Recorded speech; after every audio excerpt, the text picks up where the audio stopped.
know, and we can play around with that. Christy's recording today because some facilitators have asked me to ask for the link afterwards, and then Christy, I think, is going to use it for some of her schoolwork that she's doing right now. So I just wanted, you know, I always like just to give a little bit of a update feedback on how the program is going, the WEII program, and utilizing some of the resources and the scope and sequence. And so I think Kristen and Julie, you're the two that are probably accessing those the most. Any feedback on any of that? I have a couple questions, but I wanted first to get feedback. As far as the Padlet and the resources, I have been trying to use them. That I know I used one recently for our older boy, little Finn, and it was on some self-advocacy things with Kristen, and she enjoyed that. I just wanted to share with you that got the book made for our little Ivan that the mom had made for her little girl, but then Ivan's mom redid the text and we got pictures. And that was really fun to do with them, and he's going to read it to his class next week at preschool. So he showed me. What's he was that? Pretty excited to show me. I said he was pretty excited to show me. Oh, good. So. Yay. He's a fun boy, isn't he? Definitely the highlight of my week. Yeah. Great parents, and they just do a lot for him. So he's where he is. That's why he's where he is today. So Julie, have you tried to document actually into the scope and sequence anything, or not yet? I have tried, and that's why I wanted to meet with you sometime, because I have not had success. I don't know what I'm doing wrong. So I've been too busy to get back to it lately, but I need I need to. It's on my list of things to do. I get back to the scope and sequence and figure out how to document in there. So maybe we could do that in early December, maybe after the December, is it the December 2nd count? And yeah, and let's do that. And maybe what we'll do even for our next, well, we'll see. Yeah, but you and we can figure that out. And okay, because I've got my notes I just have kept aside just to put in there when I can get to it. Okay. Okay. Thank you. Oh, absolutely. And then I had a question. I mean, there's so many resources that are on the Padlet. I think it's a little overwhelming. We were actually talking about this the other day. And I think Kristen, God bless her, I think she spent, I don't know, what was it, 40 hours, Kristen, or something like that, where you went through every resource on the Padlet. I mean, you spent a lot of time. I don't know, 40's right. And I haven't made it through everything yet. There's so much on there, and it's really great, but I haven't made it through everything yet. But I still have not been able to, I haven't tried. I never was able to document on the scope and sequence, and I haven't tried. I've just continued. I printed the whole thing out for each kid, and then I just write my notes in by hand. So, but I am able to do all the Odyssey, like save those as Adobe and then fill those in. So maybe if I tried it the same way with the scope and sequence or something, I don't know, but I haven't had any luck with that either. Sorry, I'm glad to hear I'm not the only one. I'm going to close off my video, but I'm still here. Yeah, and I love that feedback, because we really wanted to make this easy, and I thought that the latest version that we created might have been easier, but I'm going to go back and look at that too and just make sure. But I appreciate you documenting on paper, just so that, you know, we can track what's being used. And I started to think if there was like some kind of systematic way as a group or as a program for us to know what's on that Padlet little by little over time. And maybe it's just I mean, I don't know. I mean, you know, we could say, oh, these WEII check-ins, but then I know a lot of folks can't come to these. And so that's not always the best use of time, you know, either. I want to be able to, so I don't know if anybody has ideas of, you take something as big as that and then figure out what's in it. One thing that I've thought about doing, because I did spend some time going through some of the self-advocacy stuff, and I can't remember the other section, but I've started printing things off and just putting them in a folder or putting them in that child's folder, because I know I want to do that at some point with that child. So then I don't have to go to the Padlet and print it out when I need it. So, but yeah, it would be nice to have one of us maybe go through one section, another person go through another section and report back, maybe. Oh, that could I don't- be. Oh, I like that idea. Okay, I'm gonna write that down. One of the things that we were talking about the other day, like if somebody asks us for a resource on something, we tend to, I know for myself, I'll send 10 things out. And it's like, no, I just really want the best one, or I want the one that, right? And so one of the things that we talked about was maybe picking a strategy of the month that somehow came from the Padlet, that maybe, and I started thinking about this more today, a strategy for the month for kiddos birth to 18 months, and maybe another strategy 18 to 36 months. And then saying, use this month with all of your kids, whether they have hearing loss or not. Sometimes they're just super good strategies, Yes. but then just starting to get to know them. And the other thing that we're realizing is that there's some really good online trainings that might be connected to that strategy. So let's say that it was something that you weren't so familiar with. Well, oh, here's a 15-minute webinar that's going to tell me all about that strategy, and then I'm going to know how to incorporate it. But I don't know why we do that, where it's like you want one thing and I'm going to send you everything under the planet, and then how do you discern and figure out what's best? So I even did that to Christy this week as she was planning for this, talking about daily routines. I shot her all this stuff and she's like, which one do you like? And I'm like, okay, I picked one. So I don't know why we're like that, but anyway, so I think we're going to try that strategy of the month and maybe see if that helps us. And then in 100 years, we'll have been through the Padlet. So that will be awesome. There is a lot. Yeah, there is a lot.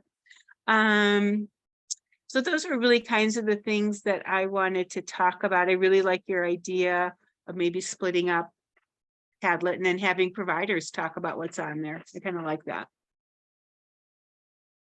Okay. If there is nothing else, I'm going to turn this over to Christy, who's going to talk about listening and spoken language today. And I know she's going to want it interactive. And so yes, thank you. And I'm hoping that Annette's going to jump in, because Annette has a lot of experience with listening and spoken language as well, much more than I have in working with families and things like that. But so I thank you, Annette, for allowing me to just come and talk to the group. I appreciate that, about kind of what I've been learning. So I'll give you guys a little idea just how this came about. For one thing, let me share my PowerPoint here.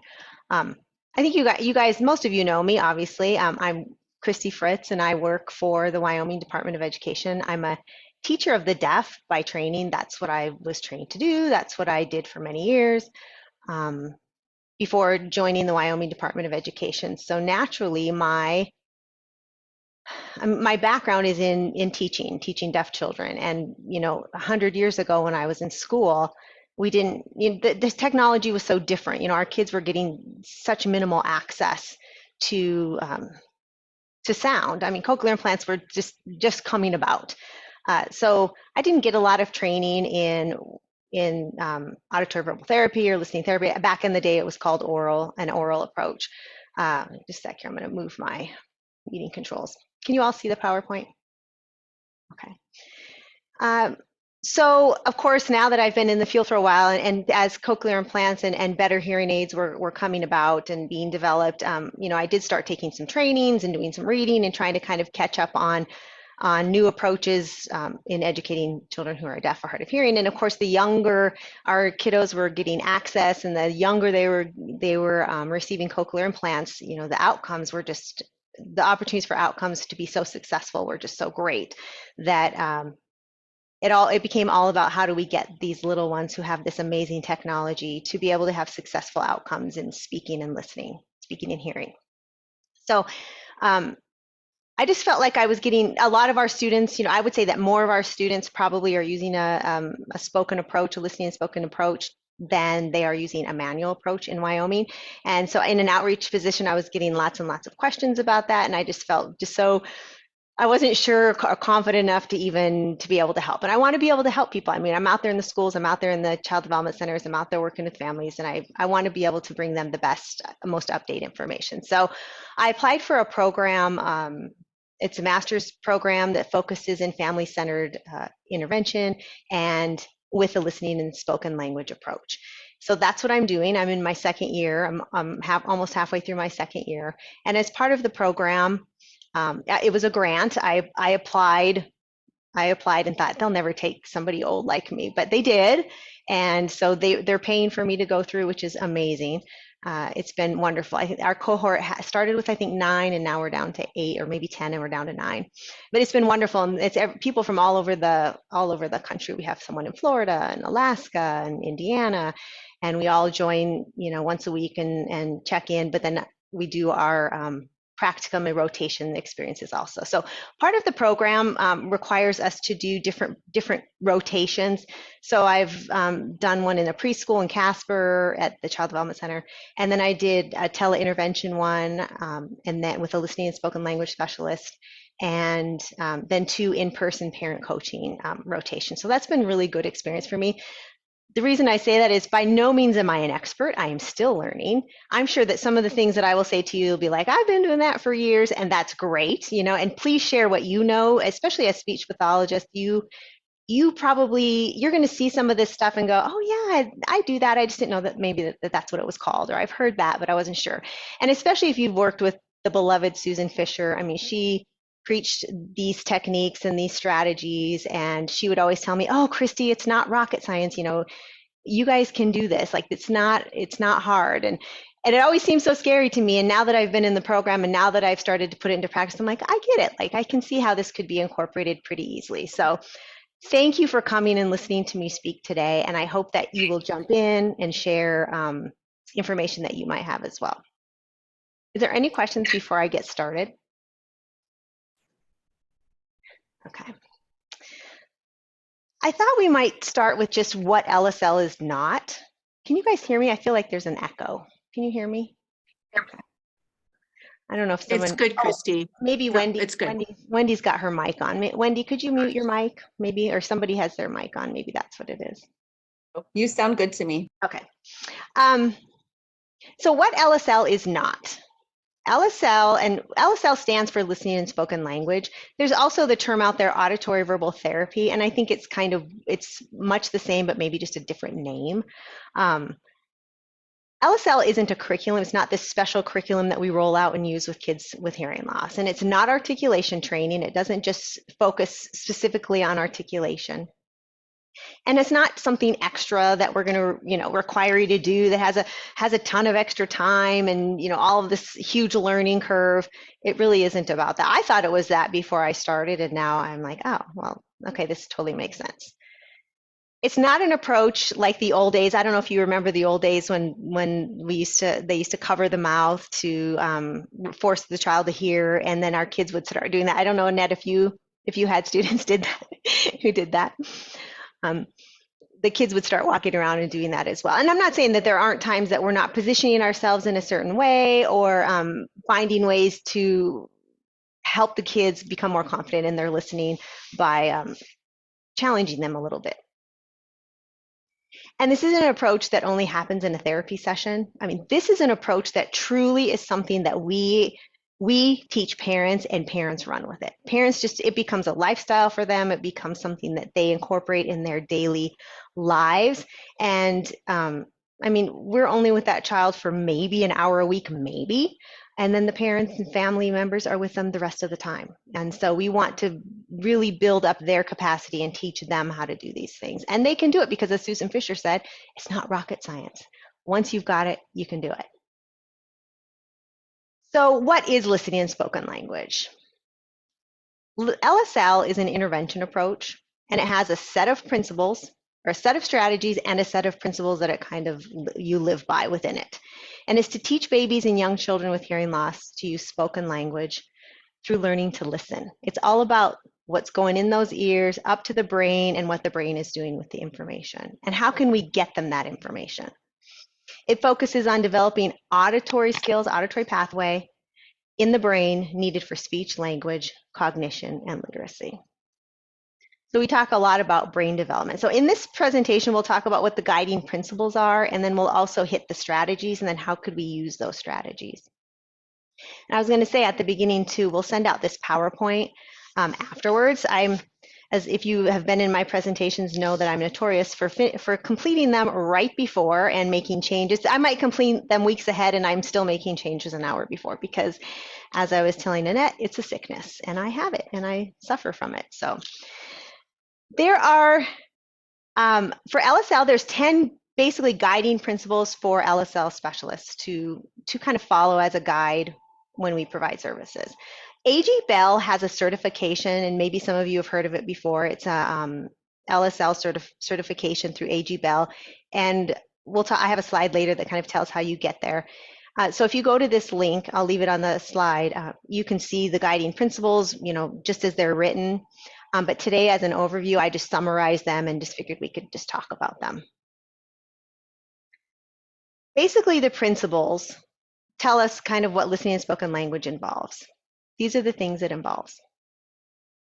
It involves supporting early identification and appropriate amplification. That's a component of listening and spoken language. We want to be able to identify those babies early and get them fit with appropriate amplification.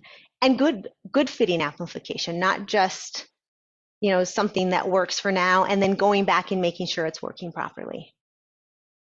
We want to be able to support and guide parents in understanding the consistent use of the amplification and providing a good listening environment, the optimal listening environment, close speaking, quiet background, like as much as we can, helping them understand what that looks like.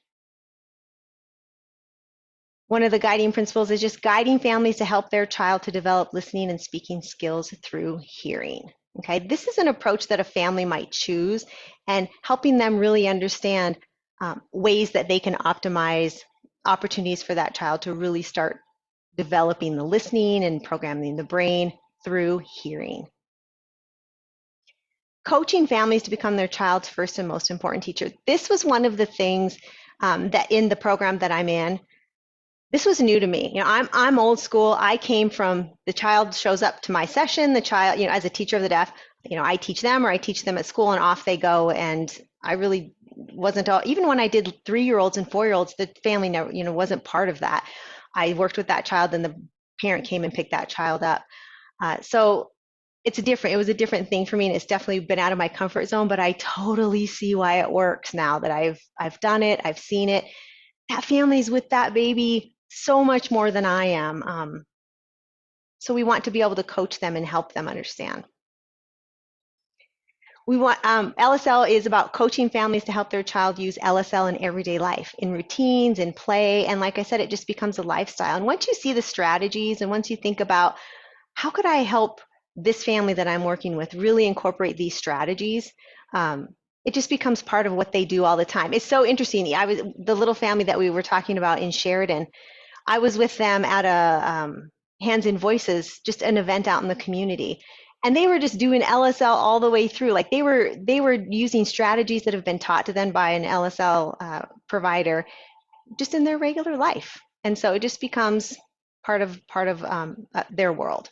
And it's we're lucky enough to be able to teach them how to do that. LSL is about using naturally developing patterns of audition, speech, language, cognition. If we think about how typically hearing children learn to speak, they learn by what? How do typically developing children learn to speak? Anyone?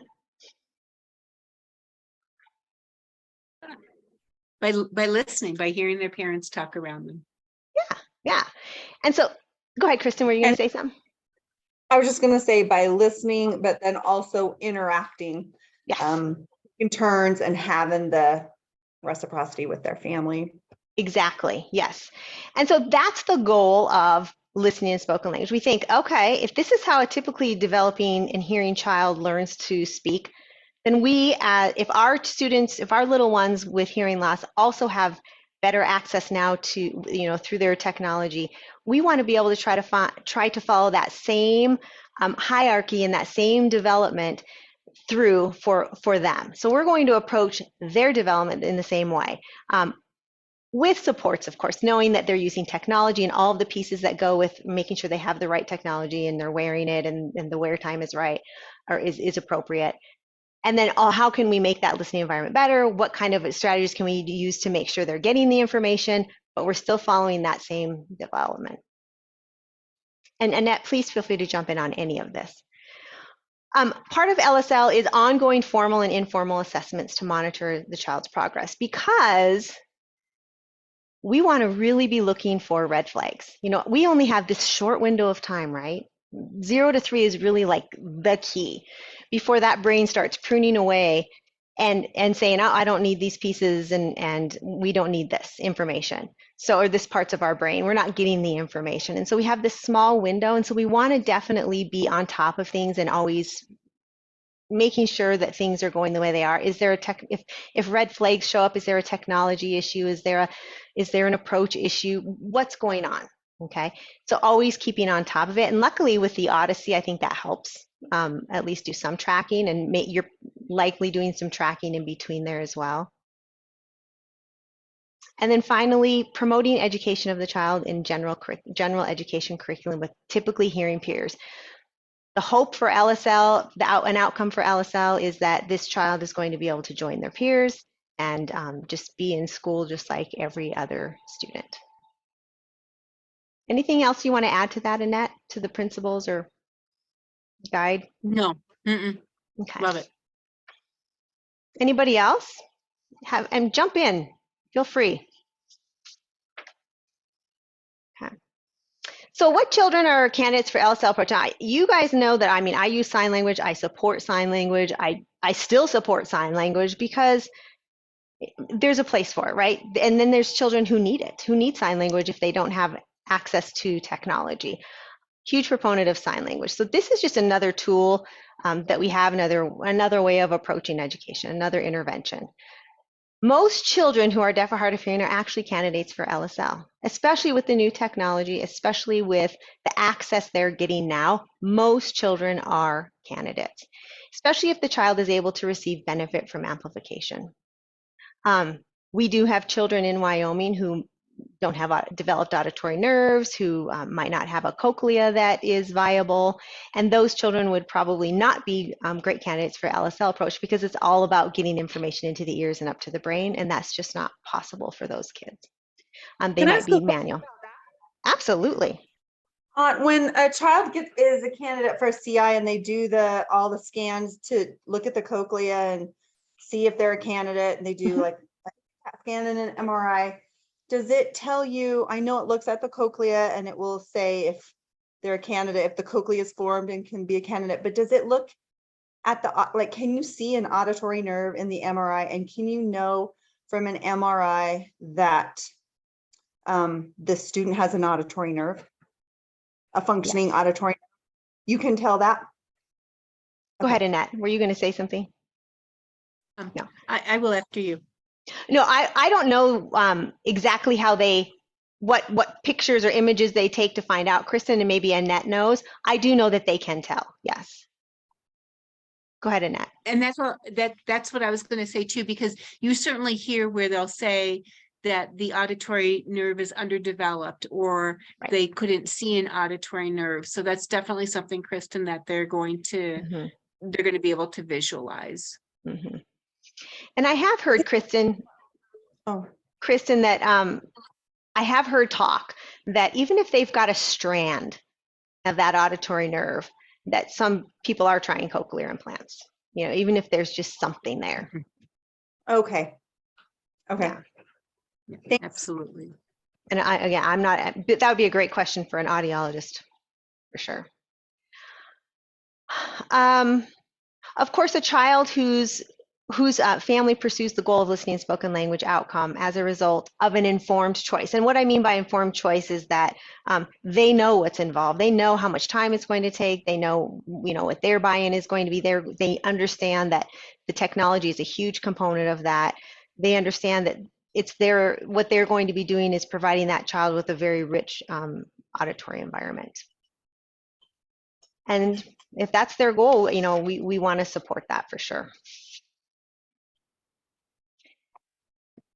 But of course, LSL outcomes, even though most children would be candidates for it, LSL outcomes vary depending on factors. I mean, that's nothing new to us, right? We know this just as people who work with young children. It depends on age of identification. Obviously, the earlier, the better. Same with amplification. The earlier, the better, because the earlier we're getting them information to the brain, the earlier that this is just going to become part of their development. The outcome is going to depend on how much wear time. If you've got a little one who's wearing their hearing aids 2 hours a day, they're not going to get as much benefit out of LSL. The goal is eyes open, ears on, which is about 10 to 12 hours a day.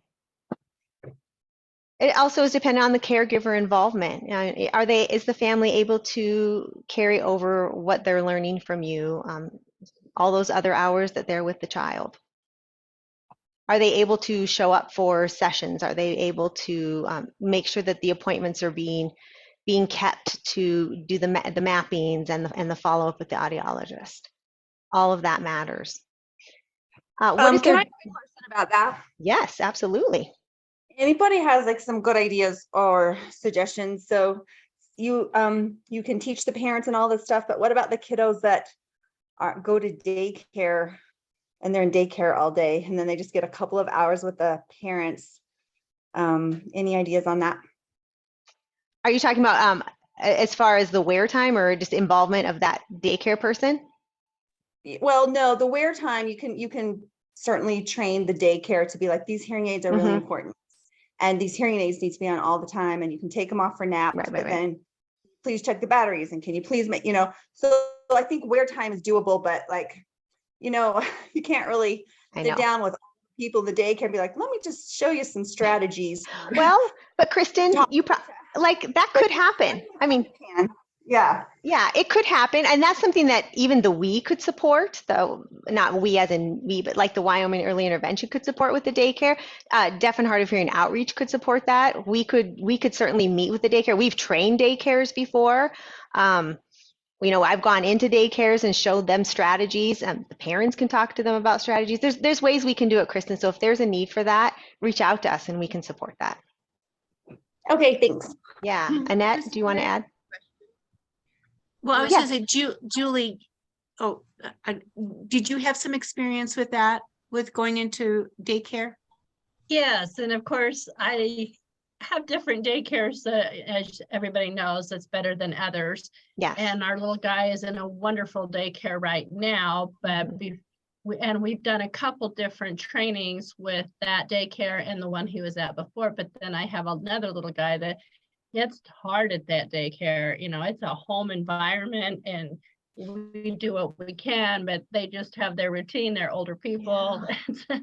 And so I feel for Kristen if you have that situation too. But yeah, Susan did one of the trainings at the Children's Center, and then Christy, you and I think Billy came into Kids Academy with Zoom and did another training, and that was very helpful. Yeah. And I'm there all the time, every week, just about coaching and consulting with them about some different things that they're doing. That's great. But like I say, it depends on the daycare. I know. Sometimes what I've seen, although I hope it doesn't happen often, but as maybe a family becomes more aware of what's happening at a daycare as far as that good communication or lack thereof, they may want to make some daycare changes, and maybe that's okay too. That could be a successful outcome, knowing that they might need to be in a different setting. So I think having other people go in who can maybe help assess with a family. I know one thing that I've seen happen, and I don't know if this was your experience at all, Julie, if you've done this, where I've seen a kiddo use the Lena at daycare. And then when we look at those results, the parent will be like, oh my gosh, no one's talking to my kiddo, or no one's taking turns with my kiddo, or it's so noisy. And you can either try to affect some change or maybe have to look for a different setting. Yes, that's why our little guy moved to the Yeah. Kids Academy, because the noise level, and they just weren't making the changes that we needed them to make at the other one. Yeah. And that's hard. I mean, it's a hard thing for parents. It's hard to find Yes. it's hard to find daycare, and it's hard to find really quality daycare. Yeah, that one's expensive. It is expensive, but it's good. I've been there on site, and I thought it was very good. And they were very open to the changes, even the suggestions I made that day, which was great. Awesome. Yeah. Thank you for sharing, Kristen. We feel for you. Let us know how we can help. If the child, of course, outcomes might vary depending on if the child has additional diagnosis. Of course, this wouldn't rule out participation in LSL strategies and work therapy sessions. We just need to know that maybe it'll just be a little bit slower progress, or might have to tweak things a little bit. And the anatomy of the ear, we talked about that. If there's a viable cochlea and if everything's in working order, and consistency of the session attendance. So how is LSL different from traditional speech therapy? I'm not a speech therapist, but so I mean, my experience, my lens comes from definitely a teacher of the deaf perspective, and so maybe some of you might have something to offer in this. This is just what I've learned in the last year and a half, just from being a part of it and watching it and learning about it.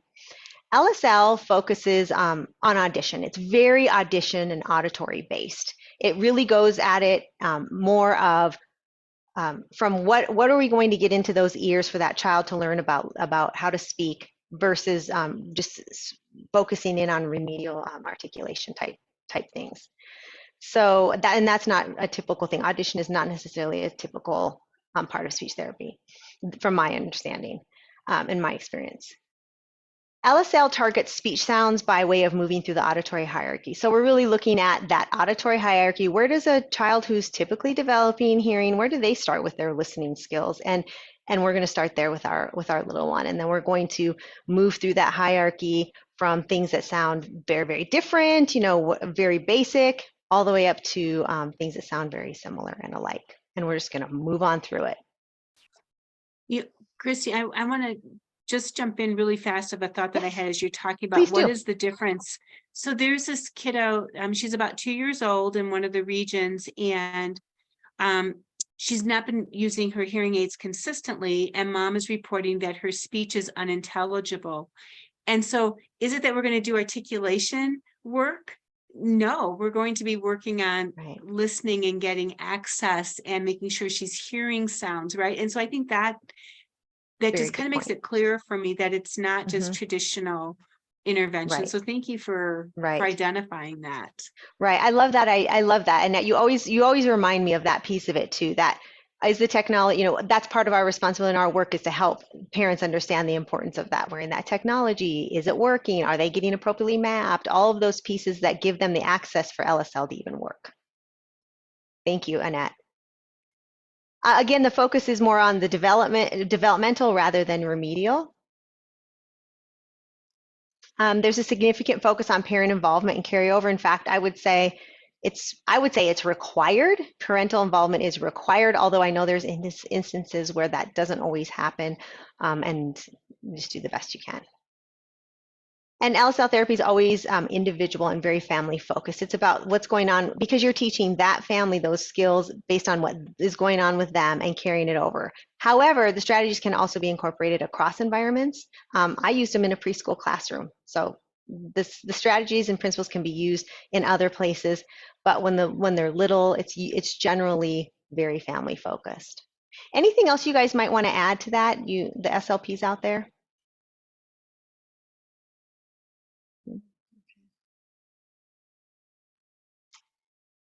So LSL sessions, I mean, you all have your basic, what I want to say, your outline of what you use when you go into a session. And these are just some things that LSL recommends incorporating into sessions. Of course, you have a listening component, a language component, vocabulary. Of course, we don't ignore speech or articulation in trying to help them be clear in their speech and get that speech. Cognitive development, literacy, always. Self-advocacy, and then how to carry that over to social situations and home life.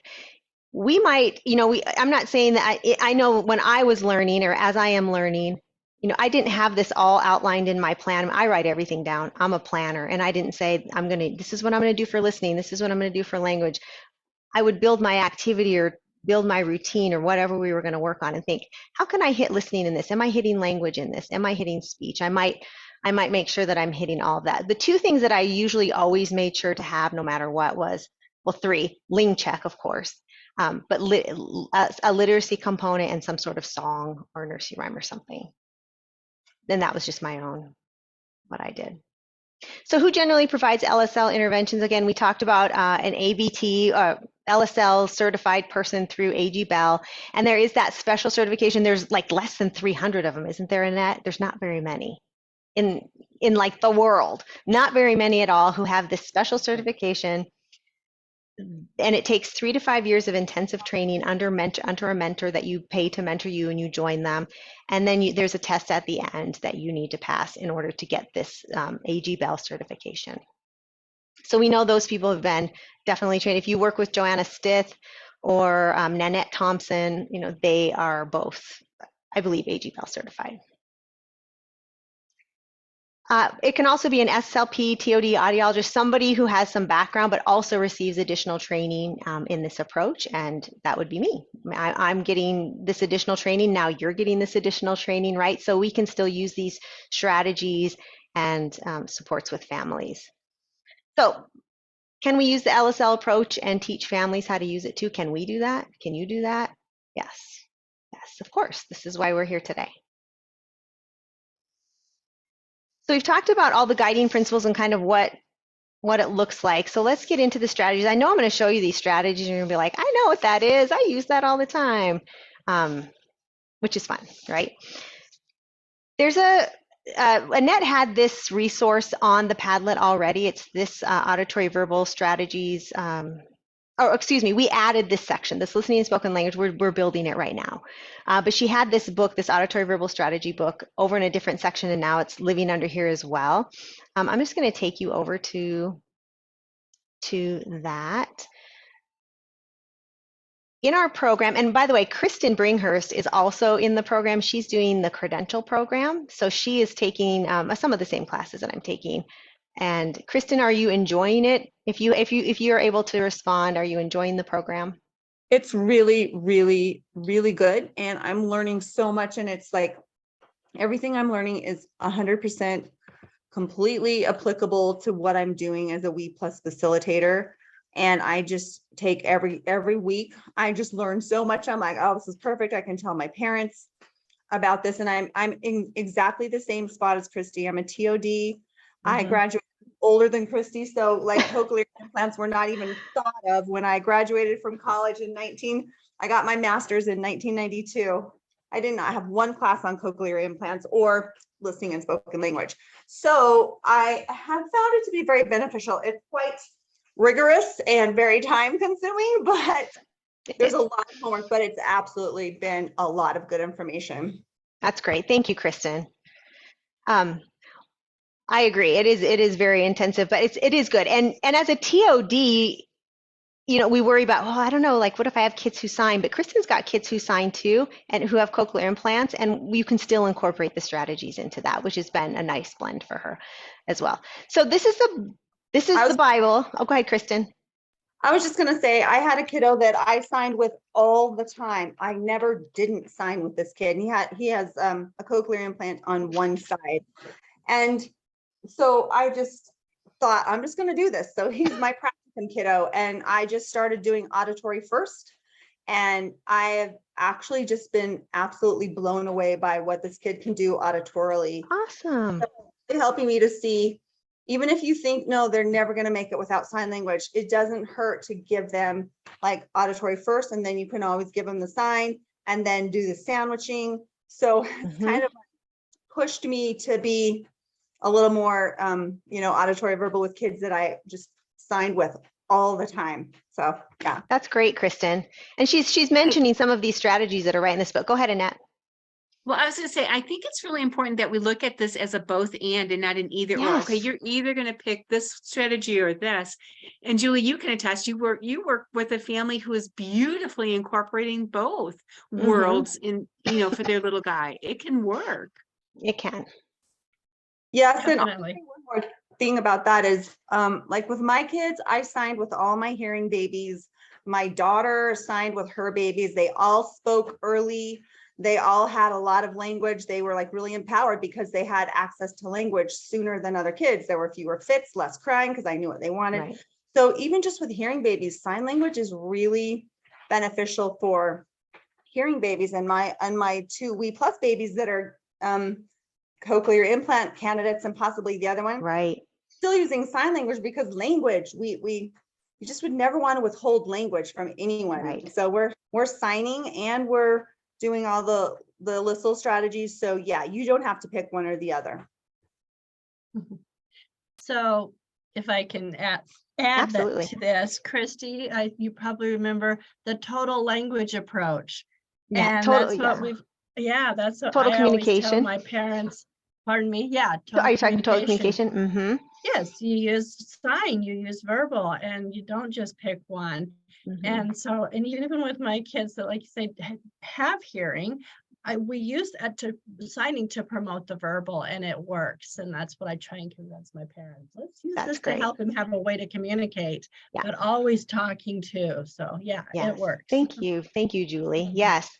And I love that, Kristen, too, and Julie as well, that to give them the language first, and then they have something when they get activated, when their cochlear implant is working, to connect to what that is. They know that this is a dog, and now they're hearing it. No, this is the dog. Now they're connecting what that sound is to what they know that word already is. They already have a word in their brain for it.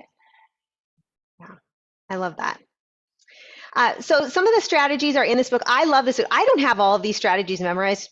By no means. I go back to my book, I printed it out, I keep it with me, and I think I go through these strategies and pick out ones that I might want to work on for my own self when I'm doing things with students that I'm working with in my rotation. Some of these might look familiar to you. Auditory sandwich. Kristen referenced auditory first, auditory closure, expectant look, model language, open-ended questions, optimal position. So there's two sections to this.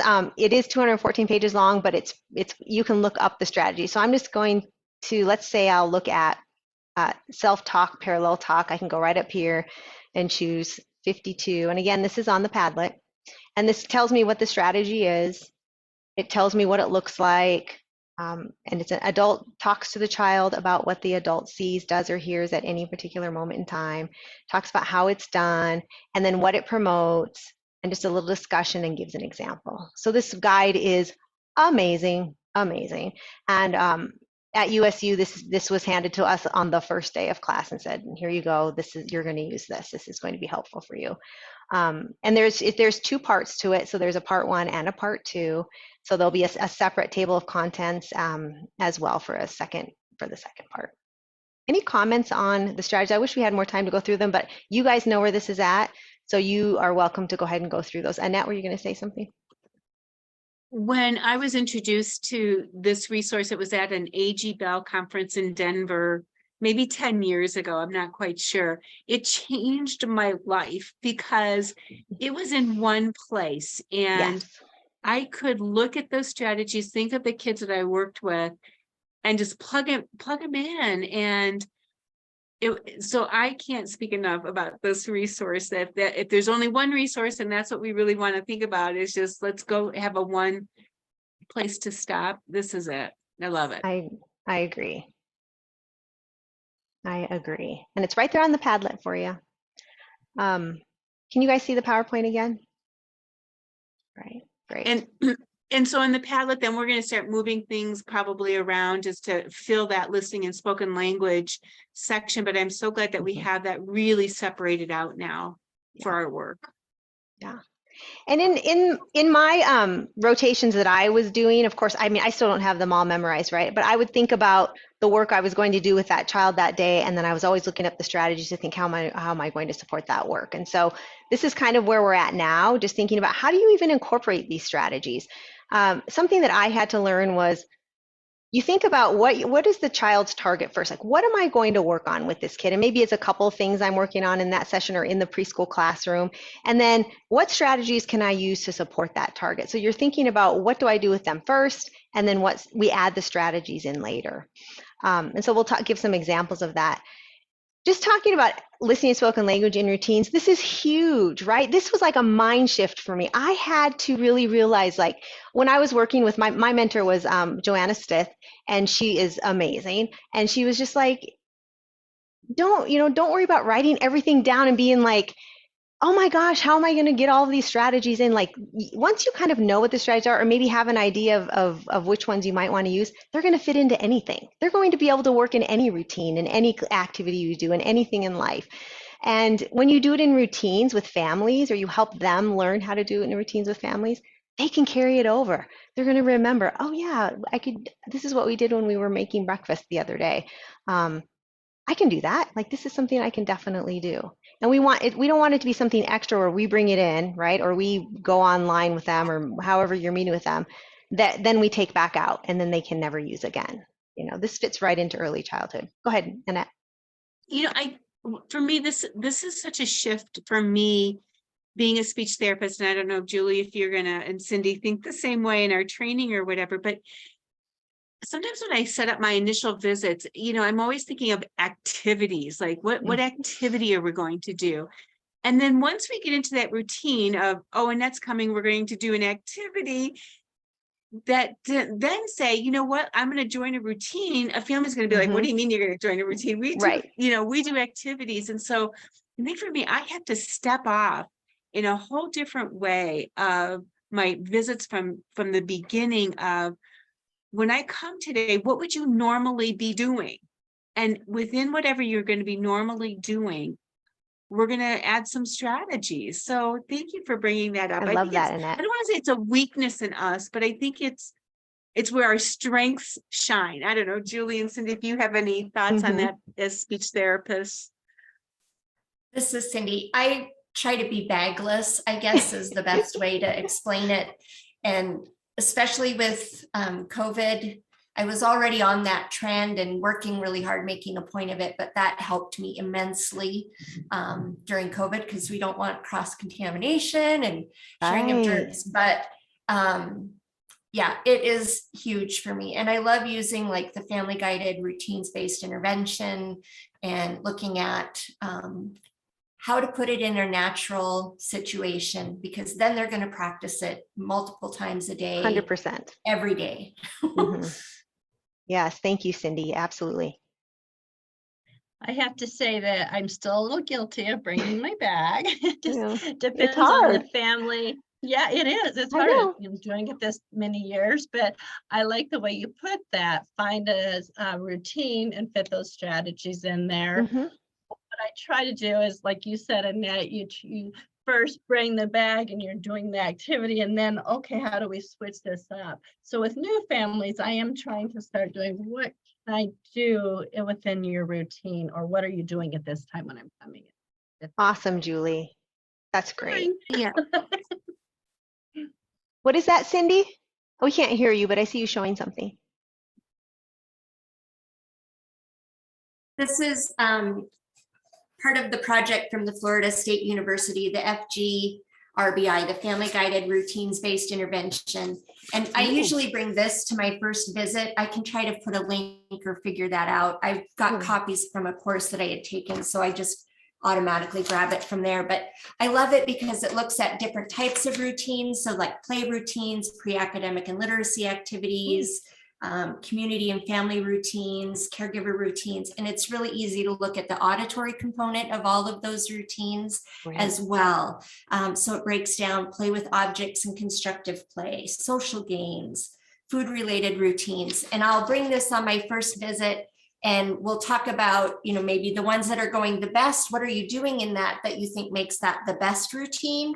Okay, which one is one of your harder ones? Okay, let's take some of those things that you're already doing and add this.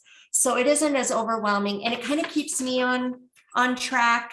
And it's pretty parent friendly. Like it's pretty easy to see. I can get all of that information on one page instead of flipping back and forth. Mhm. And then it just kind of lives in that kiddo's file for me while we're working together. If you are able to share that and I can put it on the Padlet, I will, but if you feel like you don't have permission to share it that widely, I Okay. understand. I'll look And- at that. I appreciate what you're saying. So about 10 years ago, Colorado, in their early intervention, in their contracts, it says that we can't bring in toys. And so, and I really, and that was so good. It really was. But I think where my brain still goes is two activities that maybe the family has within their home that we're going to stop the routine that they might have been in because I'm there. Oh, And so now true. we're going to play, going to play with, these toys, or we're going to look at this book, which may be a natural routine, but that's not what was Mhm. exactly happening when I got there, I guess. Mhm. So I don't know, Christy, if you have, maybe it's okay either way. But I think I'm not so good at just joining whatever might be happening when I walk in the door. And then I think Yeah. families are artificially kind of setting up Right. something. Yeah, I don't know. I think it could go either way. And I just, from my experience, just doing our tele-intervention, when I was doing my tele-intervention with Joanna, it depended. You know, she might say, there was always like this idea of, well, is there a routine you want us to do for next week? She might ask the mom, and the mom might say, yeah, we've been having trouble getting him dressed in the morning. Can we run through a routine on that? Then we would plan that, but it didn't always go that way because, one time we might sign on and they were still eating breakfast. And so then we just, because we already knew that we can incorporate LSL strategies and we already knew what the target was, what we wanted him to do, we could get that from breakfast, just like we could get it from getting dressed. We were able to just switch it up and do what they were doing. I think it just depends, Annette, on the experience of whatever that person's approach is. Is that what you mean? Is that what you're asking? I am, but I think then it's still somewhat artificial in that, when I know what to do when I read this book, but does that family know how to take that strategy and use it when they're having breakfast or when they're getting dressed? And so I think that this True. really reminds me, yes, we could Mhm. practice something in like one of those play activities, but I want to make sure that, because we know it needs to be incorporated right throughout their day to really impact that. This is just really making me think about that. So. Right. Good question about this. Mhm. So when, I know it's the best to just jump right in with what they're doing. And sometimes it's hard because I only have these narrow windows of time. So I always go at the same time every day. So I can't naturally catch them in different things because I'm always at 3:15 on Wednesday or whatever, but you can do things come up that you can address all the time. And I want to know, how do you do it without, I missed a really great opportunity last week because I didn't know how to, air quotes, correct the parent. I didn't want them to feel bad. And I know that's stupid because this kid's language is on the line, but I'm so here is the situation. You guys tell me what's a great way to show the parent, not that they're doing it wrong, but that there's a better way you could do it. To coach The them. baby was crying and the mom's like, oh, you're hungry. And she grabbed a banana and just gave it to him.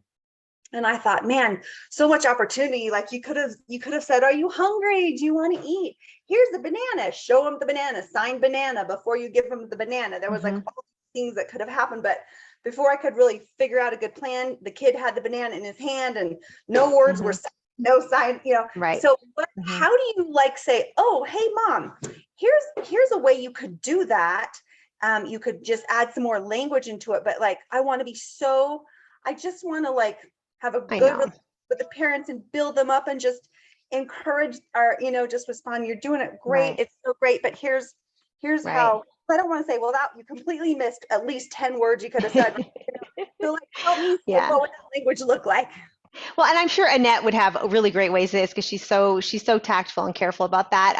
I think, I always try to say something positive like, oh, I love how you just know exactly what he needs, or you really understood what he was needing right there. I wonder if next time, or something we could build on with this, or a really great opportunity that we could do, with him, or something that we might want to be able to try is, next time he wants something, it's a great opportunity for us to use the signs you already know, or try to, expose them to language and things like that. I don't know, Annette, what are you thinking? I like that. Absolutely. I think starting off with that positive. I Always. think too, to be able to say, I know when a kiddo's hungry, that's not always the best time, right? For all of that language, Right. Inputting, expecting a response back, especially if he's crying, because I think I know which kiddo you mean. And I think he's got a little bit of a short fuse. And so mom's probably like very quick, like, whatever to calm him down. But even like, how about if you just give him half the banana? Let him eat a little bit, and then let's try some Oh, language things Great idea. with the rest of it, so that he's, so I think you have to kind of take that situation, give her kudos for, yes, you know what your kiddo wants.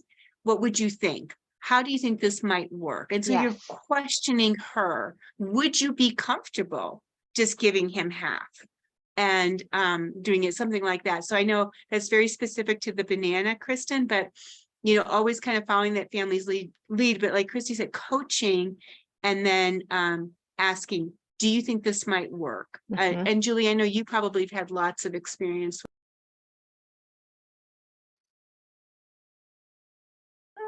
It's not always easy, No. and I get what Kristen's saying, because I've been there, but I like that you give it the positive first, and then always the questioning, what do you think if we do this? And Mhm. how would you feel if you gave him some signs and maybe take his hands and try that? And you're, just easy going with it. And if you've got that relationship with the parent already, then they're not going to be offended. Yeah. Yeah, that's true. Thank you. I really like the positive thing, oh, it's so, you just know just what he wants. So Mhm. I just want you to know that you're a great mom. You are just a fantastic mom. Even the fact that I'm in your house. Yes. You're an Yes. awesome mom because you let me in, so there's no question, you're fantastic. And I want to make sure you know. Yes. And I Build them up. yeah, and I think about in my own practicum, my practicum advisor, I didn't realize how loud I was in my sessions with my student. When I stopped signing, my voice, sorry about the background noise, That's my okay. son in the back. When I stopped signing, my voice got really loud, like I was trying to compensate. Interesting. And so she didn't just say, Kristen, you are too loud. Your voice is too loud. Be quiet. She just commented on one time when my voice got quiet, and she said, did you notice how much your voice was quiet? So I'm like, how can I be that skilled of a coach? It's really, I'm just learning how to do it. So I appreciate your idea.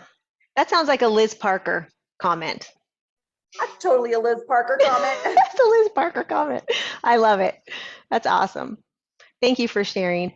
Annette, I just want to check in with you because we are at 1 o'clock, and I want to be cognizant of people's time. So do you want to carry this over to another time? How do you want to approach the next? Do you want me, give me some guidance. I can't hear you, dear. I think you're on mute. Cindy, is your yes, please, that you would like to carry this over to another time? Or to continue today? I want to make sure I have the right yes, please. Continue to another day. Okay. My vote Sounds too. good. Yeah. I think that please. I don't know if you have feedback for Christy, but I love this. I just love being able to have conversation about the Me work that too. we're doing and just helping us to do it better. So Yes, and I love learning from all of you. I know you have so many good experiences, and I'm like, yes, that makes sense. I love it. Thank you. and so we'll make sure that you also get a copy of the link to this Zoom. And I don't remember our topic for December that we were going to talk about, but we'll have Christy finish up. And then if we think we might have time for another sort of a topic, we'll see what we do, but we can continue this for December. Sounds great. That sounds great. Thank you, everyone, for taking the time today to come. Yeah. I appreciate it. And Cindy you. put in the links of resources, but we'll grab those for you and send them out too. And Cindy, that's a great question. I'm going to talk with Sarah Fitzgerald about just getting contact hours for joining these listen and Zooms, or whatever we're calling them, because this is education for you. And I think we can easily do some contact hours. Yes. Perfect. Are you? Yeah, for sure. Yeah, Okay. it would be a great bonus. Okay. All right. Well, Anything thank else, you, Annette? everyone. No? No, but Yeah, thank you for the resource, Cindy, and for Yes. everyone's time. Yes, Yes. thank you. Thank you. Happy Thanksgiving. Thank you. Thank Bye-bye. you.